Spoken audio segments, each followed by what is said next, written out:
Okay, so let's start. So firstly, good morning, and I hope you've been having a good time so far on the campus. And I'm happy that you're getting time to travel down to Delhi. And it's actually pretty nice during winter afternoons, not so much in the mornings later. It's working. We can't hear you. You can hear me. Yeah, Is that bad? Okay. Thank you. All right, great. So hi, hello. I think my colleagues have been interacting with you already. It's my pleasure to be meeting a group from Australia again. I do take a session annually at the behest of my colleague Sean Starr, who I think has been coordinating your stay here. So to introduce myself briefly, I'm Sunita Tripathi. I am a person who likes to call herself as a student of intellectual property law and competition policy. So my major area of interest has been patent licensing, and I've been teaching at General Global Law School since 2012. That's over 5 years now. I specialize in the area. I teach courses, which is the survey course of intellectual property, and I develop specialized intellectual property-based electives, the latest being on personality or publicity rights. So they sort of transcend in a law and kind of a method of teaching. So it's not strictly or purely a law treatment. I do a law business angle to my teaching. So that's why it makes sense for me to throw out a few contemporary debates and draw parallels. Interestingly, I do have some colleagues, and my own supervisor during my master's in Canada is now teaching at University of New England in Aberdeen, Australia. So I do keep a tab on what's happening in the Australian legal system. So what I could do is I will take you through some important, unique ideas of intellectual property law in India, and maybe make a hypothetical sort of a discussion base for you to throw back ideas so we find a solution immediately rather than draw down technicalities, etc. All right? So that could be a better takeaway for you. For this, I will need you to help me because this has to be interactive, right? So there on the slide, if you can check, this is really a collage of bits and pieces of various images, and I would broadly, very broadly, starting as a fundamental line of thought, it's very easy to say, I know what intellectual property really means. But when you see this image, and can you maybe identify some things that you think are intellectual property in that set of images collaged together? For example, there are two film posters right on top. We have Mr. Shah Rukh Khan, Mr. Amir Khan. Both of them are legendary Bollywood actors in India and quite famous in Australia also, I am told. And their releases have been recently there. That's called Race, and that's Dangal in Hindi. So they are the titles of the film, and they have certain taglines to each of those film posters, right? The next we have a Make in India logo of the Government of India. It's the newest policy launched by the Modi government. It is to build an domestic culture of investment, building, and essentially a startup culture in India itself. Instead of importing a lot of technology abroad, they wanted domestic development. So that is the logo. It's a lion made of basically works of iron, and the Make in India is the logo or the slogan of that policy. Next we have a stance, a yoga stance. This is essentially a traditional health practice that emanated from India several years ago and has been globally accepted as having some good health and wellness effects. So that's the yoga pose. Next you have allopathic, or what are known as modern pharmaceutical drugs. They are capsuled together in a certain color combination. In the third set, you will notice there's a powdered yellow material there. It's actually what is known as turmeric, and that's also traditionally found in the Indian subcontinent, known for its antiseptic and therapeutic properties again, packaged and sold in those capsules there. And last, here it has two aspects to that particular image. We have the God of Small Things. It's a very famous book written by Arundhati Roy, and she is discussing basically an Indian story, and it has this is the cover of the book, with a dance form emanating from South India known as Kathakali. So if I were to ask you, of these various images, if I ask you, okay, what do you think is the intellectual property in that God of small things image? What comes to your mind? What do you think in your mind is intellectual property in those images? Anybody, just go for it. Yes. So the composition of the drugs, maybe? Okay, you mean the pharmaceutical, the modern medicine composition is intellectual property? Okay. Well, the Made in India one to me looks like the most obvious. I think it looks like a logo. So Yeah. So what kind of intellectual property do you think a logo is? Well, it's like the image and the words put together, the composition of it. The words put together, all right. Okay, anybody else? Sorry, I was writing down. Copyrights of movie. Copyright of the movie, you mean to say the poster, the storyline, the title? Everything poster and basically like to what you call like show the movie in theaters. Okay. Yeah. The entire product, the entire packaged product, okay? Yes. Yeah, trademark. Okay, what aspect is a trademark here? Well, the top three would be probably the Make in India might have a trademark. Okay, that's good. Anything else? You've left out quite a few images. Anything else? I don't know if the performance could have some kind of a copyright to it. Yes, the performance is a derivative right of copyright. That's good. I don't know if there's some kind of design rights that can be in the images, like the Make in India image. Okay. Okay, design right. Now he's using a lot of technical terms. We'll unravel them, but good. Design right, copyright, trademark, medical composition, and in general the entire storyline and the packaging of a film. This is what I've got so far. Anything else? All right, great. So this is actually interesting because sort of it helps me gauge the level of understanding that you might have.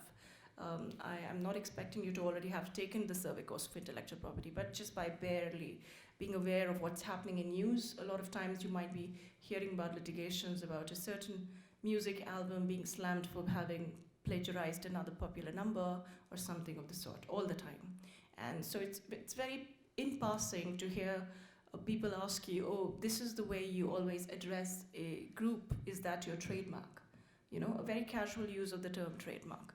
The other bit being, what would be the USP of your company? And they say this technology, and so that is the kind of technology you actually market or you patent it, etc., which gives you that first mover advantage in a market.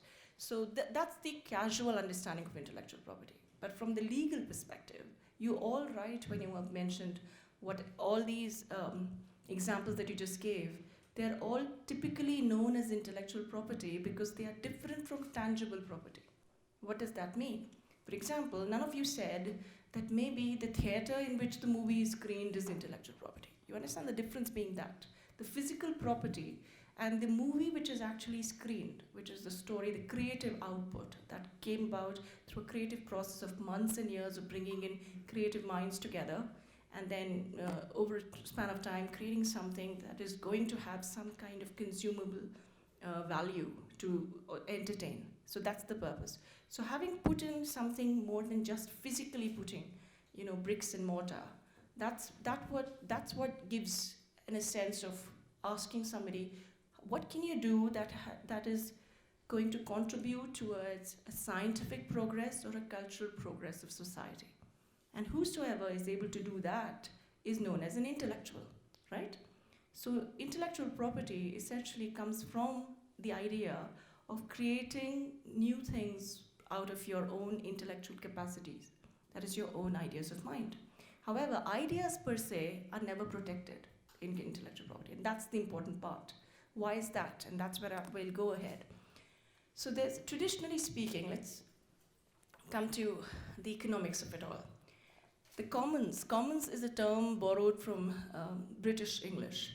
Commons was a term which is known to have been essentially just a garden-like place available for any person to utilize resources and to make the most of them and go ahead and leave enough and more for anybody else to use.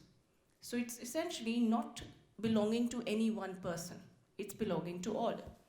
So the Lockean theory of labor discussed this theory of commons in philosophically explaining that if God, and this is the natural school of thought, okay, philosophy here, if God gave man in common, that God gave everything in common to man, then man invests labor in this common. Labor being intellectual labor, not so much physical. So, okay, intellectual labor in the common, and is able to separate out from these commons to create something new. That separated product or process or any other separated medium becomes that person's property. What do I mean? So imagine yourself, you're taking a walk down the sea or the beach, and there's sand all over. You don't, of course, claim the sands to be yours. But you build something with mixing the sand and the clay and made, say, something like a nice piece of pottery, okay? Some kind of a pot or a vessel. So that is having separated that vessel out of the sand, that separated vessel becomes your property, according to Lockean theory, okay? So what is the added value that you have brought in to the ordinary character of the sand? That you brought in a shape, in some kind of a form, which has a newness to it. It wasn't available in that format in the ordinary sand sense, okay? So that's the typically very historical idea of intellectual property. So the idea of rewarding someone who is able to creatively and scientifically progress the society by having contributed that new idea, or that in patent sense it's known as invention. In copyright sense it's known as literary, dramatic, musical art and other related arts. In trademark sense, and that's where we'll go further, trademark sense is the way you are actually making use of a distinctive mark to create a memory in the minds of your consumer. So the distinctiveness is what is the sine qua non of trademark law. So underlining all of these notions is a sense of newness. Let's just go back for a while so you get a sense of the laws we are doing. Yeah. So the World Intellectual Property Organization, it's a wing of the United Nations which came about to administer intellectual property, because that was the time they realized that there are various kinds of intellectual products and services which will be of greater sense for human progress.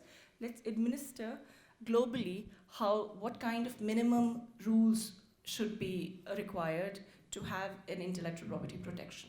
So according to the World Intellectual Property Organization, intellectual property refers to creations of the mind, as simply as that. So according to them, inventions, literary artistic works, symbols, names, images, and designs used in commerce are intellectual property. So just as you explained from the images before, inventions is the medical composition, the drugs, which are protected under patents. Literary and artistic works were the films, the movies that you spoke of. The performance is actually a performer's right, similar to a copyright, only a derived right, because a performance is always based on a certain script, okay? And that script has a literary basis. So a performance is a performer's right, it's a derivative right to a copyright. Then symbols, names, images, so the make in India and the designs used in commerce, that's important, used in commerce. So that is what is trademark. Trademark is a mark which makes one's trade distinctive. And any symbol, any name, any image that you have used to do that is protected under trademark law. But this is the traditional understanding of WIPO. Over a period of time, as we have seen the World Trade Organization come about, we've had a specialized agreement within the World Trade Organization known as the Trade-Related Aspects of Intellectual Property Rights in 1995. Okay, it's the TRIPS agreement, which identified few other kinds of protection. And to explain that, let's understand what we just learned from commons. So there's something called public domain, which was the traditional understanding. Everything, it belongs to everyone, so it's in the commons. What does intellectual property do? Just as Lockean theory explained, the moment you made something and you could separate out from the commons, that becomes your property, and that creates a certain kind of exclusivity. Okay? And this is what is the public domain versus exclusivity debate which intellectual property law confers. So the works that are not protected by intellectual property would then belong to every other person in any sense. Okay? And so you do not need any permission because it's not an exclusive or a privatized property. So in that sense, intellectual property is creating a negative right, excluding the rest of the world. Okay? So as you as a patentee or you as an inventor who has secured that novel invention and has been granted a patent, the state in which you filed for that patent allows you a limited monopoly right, which is exclusive to you, to then work or use that patent in that market for, say, a 20-year period of time. What does that allow you? It allows you the first mover advantage. None of your competitors are able to do exactly what you have been able to without seeking your permission. That's the exclusivity that intellectual property right allows. And in that sense, it's a negative right because you've been able to, by virtue of this property right, intellectual property right, exclude the rest of the world away. And now the rest of the world requires your permission to use what you have created for scientific progress. Okay? So very typically, in Indian intellectual property law system, most of the intellectual properties are statutory rights. And that's how we'll distinguish why turmeric was not a part of your answer, while your modern medicine was. Okay? So copyright is protected under the Copyright Act of 1957. It has been amended as latest as 2012. And that's where we also see the emergence of the performance rights. Then you have the Patent Act, which has been amended a number of times, but most significantly in 2005, pursuant to the TRIPS agreement of the WTO in 1995. Then you have the Trademarks Act, the 1999 Act, and the related rules, which also go on to acknowledge maybe the non-traditional symbols. Say, for example, a sound mark, or something which is probably a motional mark. Say, for example, has anybody watched any production by Metro Goldwyn Mayer, MGM Productions? Any films that you might have watched? Any of you? Or you might have seen there's a lion which roars right in the beginning, inviting the rest of us. Does that image come to your mind? So essentially you see, and that lion is actually trained and in a way captured to then create that image which becomes the brand for Metro Goldwyn Mayer.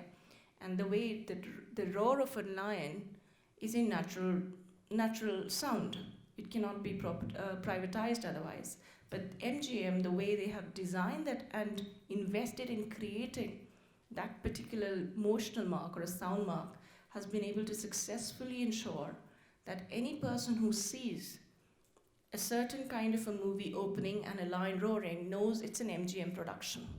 And they have, by virtue of creating that distinctive ability in the minds of the public, allowed themselves to be protected by a sound trademark as well. So that's a very unconventional protection. So it's not so much typically an image or a visual image, but more so sometimes any other sense of perception that you can capture the minds of your consumer. That has led to the new or unconventional trademarks also. So now, going from that, that's something called trade secret. Has anybody heard this term? Trade secret? What do you think that means? Is it protecting some like key information about a business, like their accounting model or something regarding their product? Why do you think it should be intellectual property? Or a trade secret? Mm-hmm. Because it's unique. So like some competitor might steal it and make like a similar product. Yes, that's actually the correct economic reasoning, both. But legally, it's difficult to justify trade secrets. Why? Because just like I explained how a patent is granted when you actually file for a patent in an office. When you're filing for a trade secret, what have you done? You have described your secret to someone else, right? So a secret will no longer remain a secret if it's open, isn't it? for anybody else to access. And that's typically why undisclosed information is a very typical sense of business information. That's you're right. You do not want your competitor to ever have access to something which is your USP. And trade secrets in that sense, it has a higher bar of secrecy or protection or non-disclosure than a normal intellectual property would have. So if you think of an innovation economy, 60% of innovation happens in private, in secret, because you do not want people who can free ride on what is built by you or for which you have invested for such a long time to be easily taken for a ride until you've culturally changed the model of your business. Of course, that's not something I'm talking about. I'm talking about a time. Typical business houses would not want, won't see an Apple, Samsung, disclosing their secrets of marketing, etc. easily. Easily or for that matter at any point of time. The reason being, trade requires that sense of competitiveness. So trade secrets, by that virtue, are those very typical common law protections, not so much statutorily protected. At least in India, we don't have a law specifically protecting trade secret. In India, trade secrets are protected by virtue of contract law. So you have to have a non-disclosure agreement with whosoever you are transacting with to not then disclose the secret that you have given up. Otherwise, it will lead to legal liabilities. This famous example for trade secret across business literature is Coca-Cola. Okay? The beverage company, it actually launched at a time like any other, but it's the Coke formulae or the Coke, the beverage in itself, the formula is protected by trade secrets. That is, and the story goes, and there's enough trivia literature you should unearth it, it's quite amusing. The two people who actually contract and deal with those transactions never take the same elevators in the same building, never fly the same airplanes, never have the same scheduled meetings at the same time. So much so, the level of secrecy of not letting that information pass from one to another. So that's the high level of investment made by an MNC to protect a trade secret. Why do you think you will go through so much such pains? Because what you have acquired in the market, in the minds of your public, is that specific ability of distinctiveness. You know that whosoever is going to buy a beverage knows the difference between a Coke and a Pepsi. So if there's a preferred customer who's buying Coke, is buying that for a certain specific reason. And what they have claimed that specific reason to be is a concoction, that is the formula, which leads to that drink, which is a different one than the other beverages. And so far, that has been the successful model. So why would you want some protection like that? Because you know that Coke is an MNC having a high market value than every other beverage competitor. And they would want to protect it by every other way. So one of the best ways they protect their formula, the key product, is through trade secret. They don't want it to be protected by patents. Why?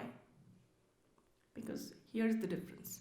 If you go and file for intellectual property with patent offices or any other, you're required to disclose, because that's when you win this award of 20 years for market first mover advantage.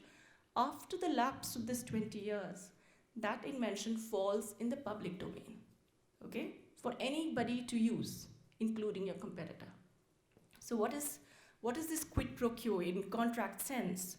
It really just means that you have been given a limited monopoly right by statute, by that government, to use it, but after this expiry of this particular time period, that is no longer yours. So what would you do? You would actually have your entire team already ready to economize what you have created and make the most and reap what was invested and also make profit within that period of time. In case of pharmaceuticals, this is actually a dangerous investment. A lot of times, the entire supply chain is so vast and so heavily loaded, the value for the R&D is realized very, very late in the business. And by that time, you have substitutes already entering the market. There are competitors, and the consumers have enough choice to make. And so maybe you're not deriving enough value. So it all comes down to, of course, you have the inventive capacity, but do you have the capacity to commercialize what you just created? Because what was it that you transacted with the world? You said, I am the genius who is going to use my intellectual ability create something which will contribute to your cultural progress and societal progress, for which I will need a limited time to make profits out of my investment, right? And so this is this understanding that you are being rewarded for your intellectual input with your economic gains by keeping your other competitors at bay. That's the biggest exchange that you made for that exclusivity, okay? So what are the other kinds of rights that especially India and developing economies and even Europe has been able to? And I think fairly good amount of indigenous right movements happen in Australia as well. So the geographical indications, semiconductor integrated circuits, protection of plants, varieties, and biological diversity act. So these are other kinds of, what do I say, not the typical intellectual property right or the very commonly used ones. These are specific ones. A geographical indication refers to a specific quality of a certain geography which leads to a new product or a process. A good example would be, say for example, if I don't know how much of you, how many of you have had tea in India or have heard of the Assam tea or the Darjeeling tea. Have you heard of these? Yeah, so Assam is a northeast state in India. Okay, it is actually meant for completely tea plantation-based businesses. So the tea that comes out from that particular state in India has a different flavor and a certain kind of a strong quality than the other tea. And so it's a preferred kind of a tea that the consumers prefer, and it's labeled and packaged and served as Assam tea. So the reason why the prefix of Assam is made to this generic sense of tea is to ensure that the consumer knows that the quality of this tea is different than ordinary tea across India or the world, right? So geographical indications actually allows protection for that particular kind of tea in that geographical area. However, this is different than typical intellectual property because tea is not grown by one person, right? Plantations require a lot of people. And the way you grow tea in a certain way, just like you would know how do you, say for example, have wine made. So you have basically you have plantations and grape wines, and then you have to treat them, you have to ferment them, you have to keep them in a certain way and in temperature. After which that you know that okay, this is actually a champagne and not any other wine, right? Similarly, so Champagne is a village in France. So it's known as Champagne because of the quality of that sparkling white wine that Champagne actually produces. So geographical indications allows protection for that quality or that custom of that group or community which thrives by making or leads a life by developing a certain kind of a product or service which would not be otherwise found in other parts of the world. So geographical indications is that kind of intellectual property. Biological Diversity Act is similar to what we know as internationally the Convention of Biodiversity. It protects natural habitat, and that's also understood as intellectual property now, specifically because a lot of, especially the pharmaceutical industry, depends a lot on biological resources. So if you are not able to upkeep or safeguard biological resources from erosion or depletion, then you would not have good quality products otherwise. So biological diversity asks you to sustainably conserve them by creating an access and benefit sharing regime. That is, whichever community has contributed to that biological resource is actually firstly sought permission from, and after you have excavated or extracted that product and developed your scientific product, you have sold whichever volume, a percentage of that benefit is shared with that community to upkeep sustainability. Okay, so biological diversity works in that sense with intellectual property, just so that modern systems of innovation do not deplete traditional forms. What's interesting though, and I've not mentioned it very clearly here, is the traditional knowledge system. In India, we don't have a specific law yet, and I've been working with the team at the government level to ensure we do have that someday soon, is specifically an instrument to protect traditional knowledge systems. And turmeric is the biggest example of that. And another example that will probably ring a bell with many of you is what is known as neem. Okay? Have you heard of neem, any of us? Yeah. What do you think it does? Antibiotic and anti-inflammatory thing. Exactly. So neem is actually a plant which is found in Indian subcontinent again, and it has these therapeutic properties, being an antiseptic and basically antipyretic also. So it can actually also reduce any kind antiseptic, anti-inflammatory, antipyretic, similar to how turmeric also helps. It's traditionally known in several households in India. If you mix turmeric with milk and have when you have fever, it helps cool your temperature down to being normal very quickly. So these are some household remedies that are used across India and widely known as traditional knowledge. Similar to neem, if you are able to break a twig of neem and use it as a toothbrush, it works effectively. So these are certain kinds of properties which are known as basically traditionally known in India and in the Indian subcontinent. One good example of why this kind of protection is required is the famous case of a corporation known as W.R. Grace. It created what was known as a biopesticide. Okay, a biopesticide labeled as Neem-X, N-E-M-E-X. Neem-X was the name of the product. And their scientists had used the formulations from neem and created a chemical formulation, which was then packaged as a pesticide. It had the same properties as the traditional neem does. Only thing that they did not do was they never acknowledged their base or the formula base to be coming from neem. So that was a problem because they did not try and acknowledge the traditional knowledge holders.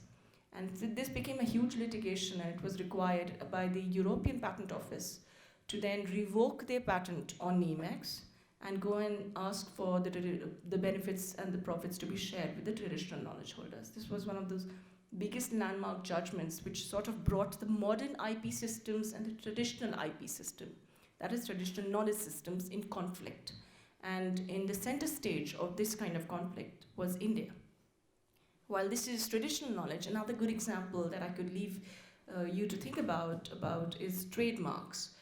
If you've been eating on campus or otherwise, or even I think even airports serve that, there's a long-leaved rice known as basmati.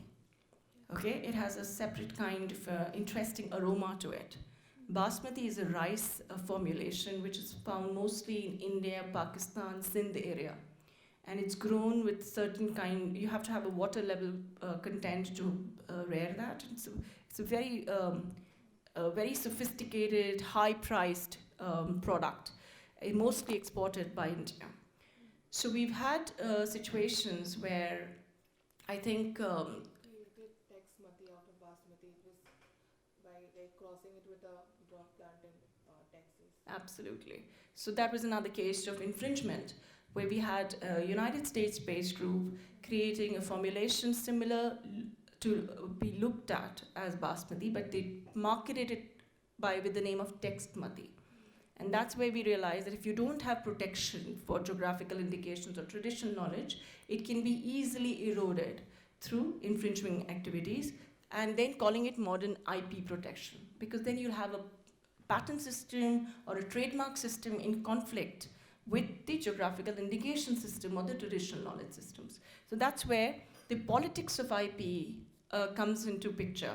That is, how much do we know as intellectual property? What is our basic understanding? And that's where the legal systems come back and say, intellectual property is protected on a national territorial basis. What do I mean by that?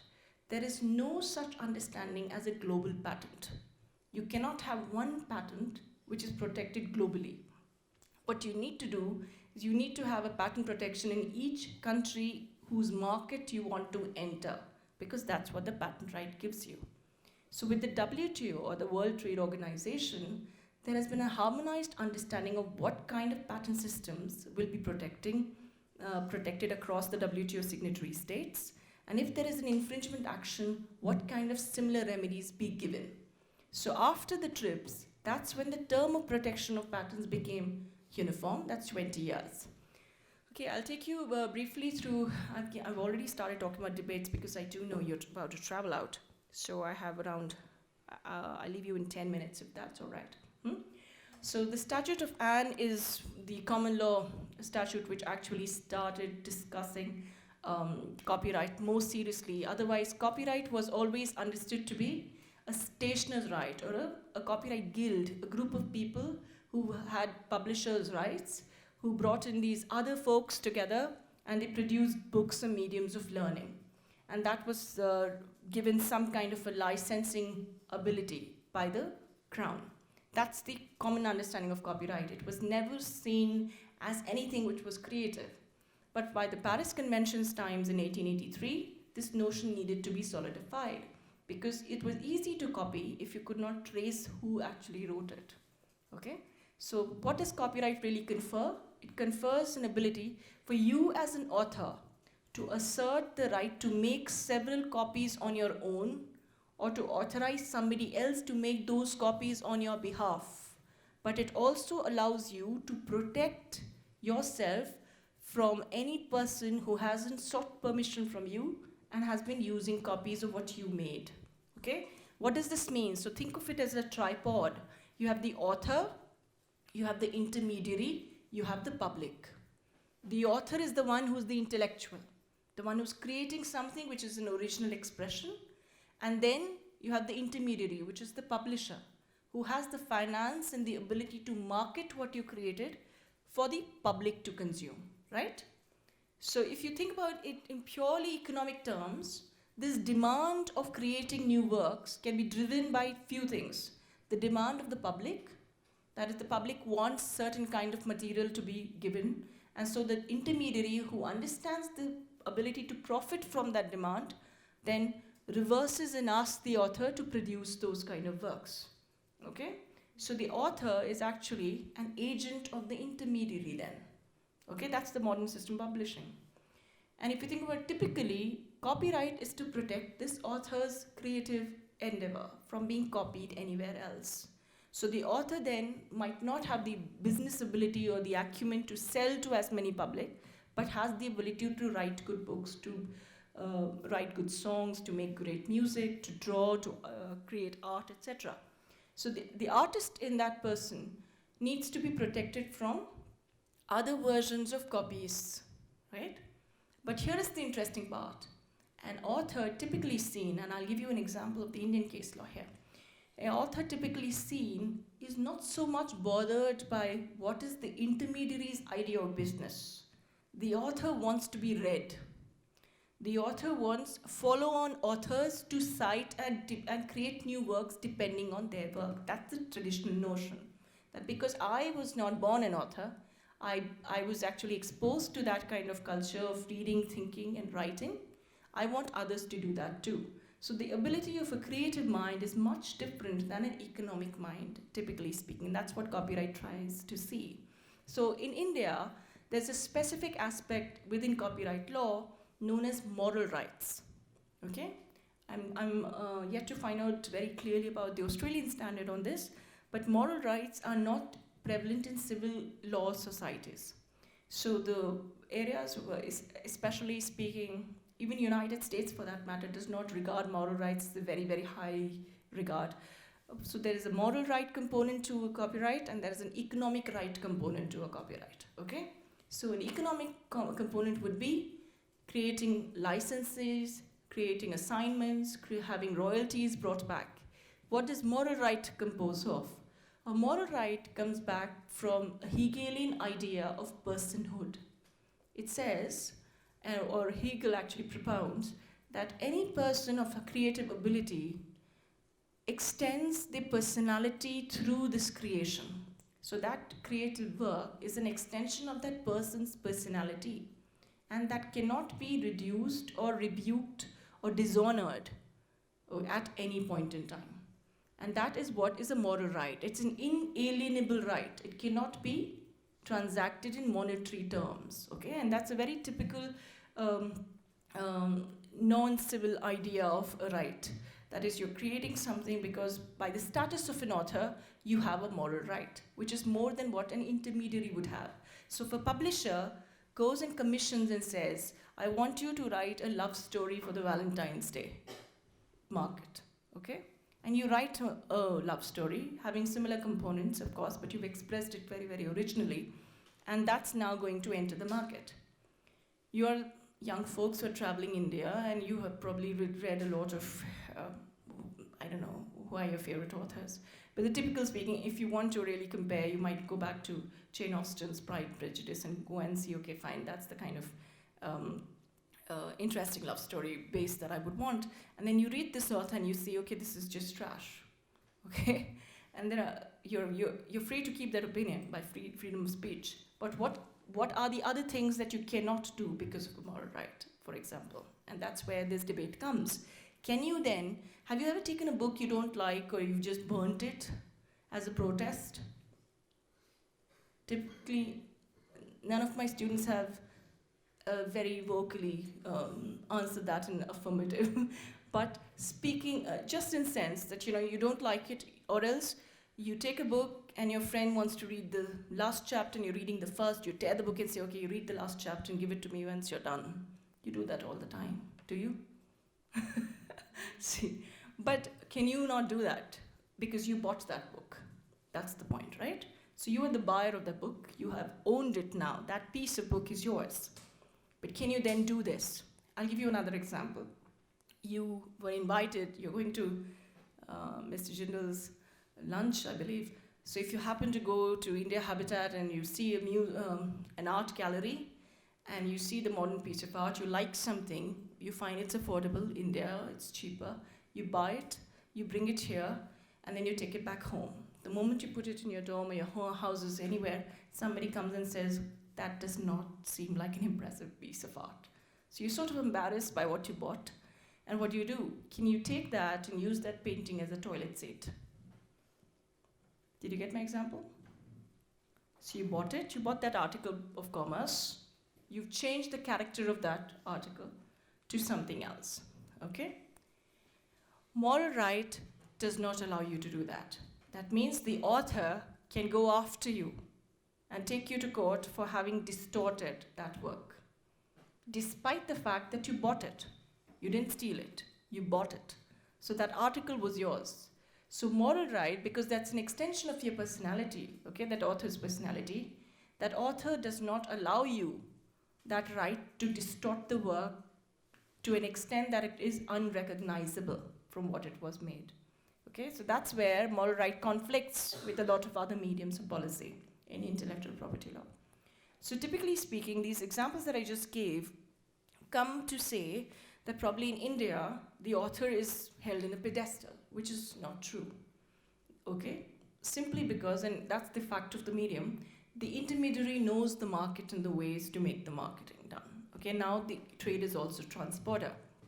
So moral right is statutorily protected in the Indian copyright law after amendments, and it has just clarified, and we've had a Delhi High Court judgment wherein a very famous sculptor, so this is sometime in the 1970s, or actually before that. So our first Prime Minister of India was Pandit Jawaharlal Nehru.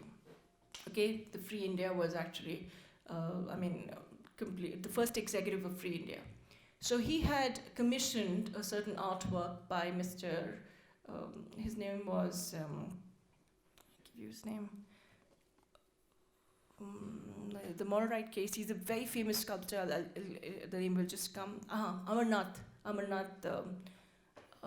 He's known as basically Amarnath is the famous, Amarnath versus Union of India is the name of the case. So he was commissioned by the government to create these murals at the Vidhan Sabha. Okay, Vidhan Sabha is one of the parliamentary houses. So once he made culture, depiction of what Indian culture is like. So we had foreign ambassadors came and visited the Vidhan Sabha, they liked it. So there were replicas of these murals gifted by Pandit Jawaharlal Nehru to these foreign ambassadors. So there are other foreign places who have the replicas of these murals. Now what happened sometimes closer to the 80s, etc., and we had Pandit Jawaharlal Nehru's grandson actually then Prime Minister Mr. Rajiv Gandhi in power. And so the Vidhan Sabha underwent renovation. What happened was all these murals were taken off and they were dumped in the attics. All right? So once Mr. Amarnath Sehgal realized that this is what is happening in the Vidhan Sabha, he wrote letters to the government and he said he wanted to know what's happening with the murals, etc. No replies came as in a government process. So he waited for a while, and then afterwards he actually went to court and he asked for return of those murals with a specific explanation that the government does not know how to respect the art. Because he found out that they were dumped in an attic, kept in a very, very shoddy kind of a place. And he said that if you can't respect it, please return it. And that's when the High Court intervened and looked into the status of those murals, and they were actually depleted. But here came a question of interpreting the ambit of moral rights in India. So what do you understand by commissioning? Commissions are actually coming with a commission fee. So you are a person who was asked by another to create that work, okay? So it's actually a work for hire. So you have created something for another person to utilize. But having done that still, because Mr. Amarnath Sehgal was such a famous sculptor, he had the ability to leverage that and say that this is not an ordinary piece of work of hire, it is something which has become a signia of national pride. And if you are distorting it to that level, you are dishonoring my status as a sculptor. So the Delhi High Court went on to actually interpret that in favor of Mr. Amarnath Sehgal later and said that because the government was unresponsive to the number of letters that he was sending to help upkeep, etc., it showed a callous attitude towards art in itself. And so they expanded that interpretation. And that's actually a very dangerous interpretation now. Later on, when Delhi High Court awarded the return as well as some fines were slapped on the government, and Amarnath Sehgal refused to take the monetary compensation. He said that give me the art, that's all that I need. So that was a very, very strong projection. This kind of judgment actually puts a few things in trouble. Yes. What was the name of that case, sorry? Amarnath Sehgal versus Union of India. Amarnath Sehgal versus Union of India. So this is where you notice that the Indian copyright law interprets certain rights very typically different than various other common law countries. So here we have the moral right of an author at the same standard as an economic right of a publisher. Okay? It's not so different because he refused the compensation as well. So it sort of then clarifies that probably in Indian copyright understanding it would be very different. So I'll close the discussion today with a very landmark judgment which I think will resonate with you, and you should know if you've come to India, this is something which is a hot topic. It's called the Delhi University Copyright Infringement Case. Because we're all university students, let me pose a question. Do you have a system within your university where you can photocopy your works, your books, etc.? I mean, can you photocopy some chapters, some notes, etc.? You can do that. It's a very, very prevalent system of work, right? No, nobody expects everyone to take a fresh copy every time. That is not what happens anymore, thanks to the photocopy machine. So in Delhi University, what we've been experiencing, at least till early last year, was a fact where we had publishers like the Oxford, Taylor Francis, and I think Cambridge also. They tied up together and they sued Delhi University. It's the biggest university in India, has a number of students. I think a lot of people outside Delhi just travel down to get their graduate studies done there. So it has a little copyright agent known as Rameshwari photocopiers. So there's something which academics in India and even abroad, I know, create called as course packs for their own courses. So for example, when I'm offering a course on the survey course for intellectual property, I want my students to know certain kind of readings. So I organize them as a booklet, and that's the reading material for that course for my students. And that could comprise of Indian authors, foreign authors, reports, etc., right? So what have I done? I've made this manual, and it's physically now available as a spirally bound copy. It's called a course pack. And the course instructor creates that course pack, gives it, And what used to happen in Delhi for Delhi University was this course pack was then available with this photocopier, and whosoever wanted them could ask them to give me a Xeroxed copy of it, a Xeroxed copy, a photocopied version of that. And you would pay 50 paise per photocopy, okay? So it was accounted then, the publishers came down and said that this kind of practice is engendering copyright infringement at a mass level because students are not buying their textbooks or they're not buying their books, okay? So the Delhi High Court asked them to explain the losses, etc. And then that's when the academics in India and a lot of student body came down to explain the learning methods. And they came down to account that most of these course packs are essentially by foreign authored versions. So they're not readily available in India in the first place. So if you were to even prescribe them to every student, they would not have that kind of an access. Second, they would be so unaffordable given the price that a foreign copy is that no student will be availing them. So the only other way to do that was through this other medium of photocopying, which was affordable, available, accessible, and probably in that sense understood to be fostering access to education, not really impeding with copyright. So there was a conflict here. Do you have copyright walking into the realm of fair use, fair dealing, which is using literature for the purpose of education, okay? So that was the biggest conflict. So the Delhi High Court asked for arguments, and the publishers ended up saying the sales losses were due to this kind of understanding. But the socio-economic market of the Indian education system clarified that if we were to follow the system that the publishers were expecting us to, almost a large section of the population of India will not be able to pursue graduate studies because the tuition fees, etc., will be so high just to buy those books for particular works that will become a difficulty. So that was something which is going to be a right to education versus copyright kind of a conflict. And that came to be decided finally last year, early last year, when the government realized that the fair use or the fair dealing provision under Indian copyright law has to explain teaching and research and education purposes more clearly, and the limit for how much to be copied to be clarified by the court. That's what was required.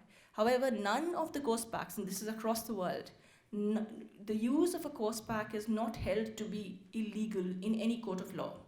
So course pack is an understood system of learning. So here is where the court realized that copyright never wanted to do exactly what you are propounding, because if that were the case, we had to topple the tripod. You will have to have the intermediary right on the top, the publisher who wants to profit. The author who wants to write and be read will actually not be visible to any person.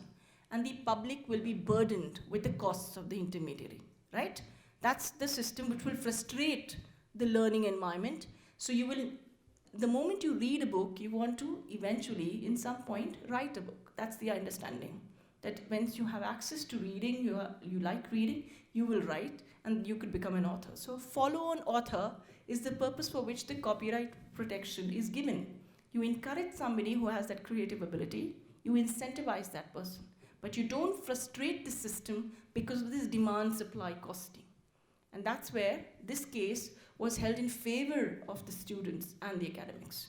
And the publishers were asked to change the licensing model because the publishers offered to introduce a new licensing model saying that we will ask for a 10% hike from each library who houses our books and has them photocopied.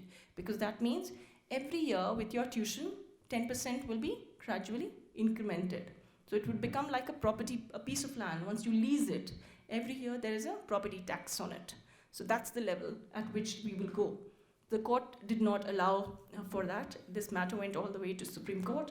And finally, now we have a judgment in favor of interpreting fair dealing to foster education and to protect copyright works as well. So that's the balanced view. I think these are enough contemporary debates for you to know. Any questions, I'm happy to take. I hope you learned something today. Thank you.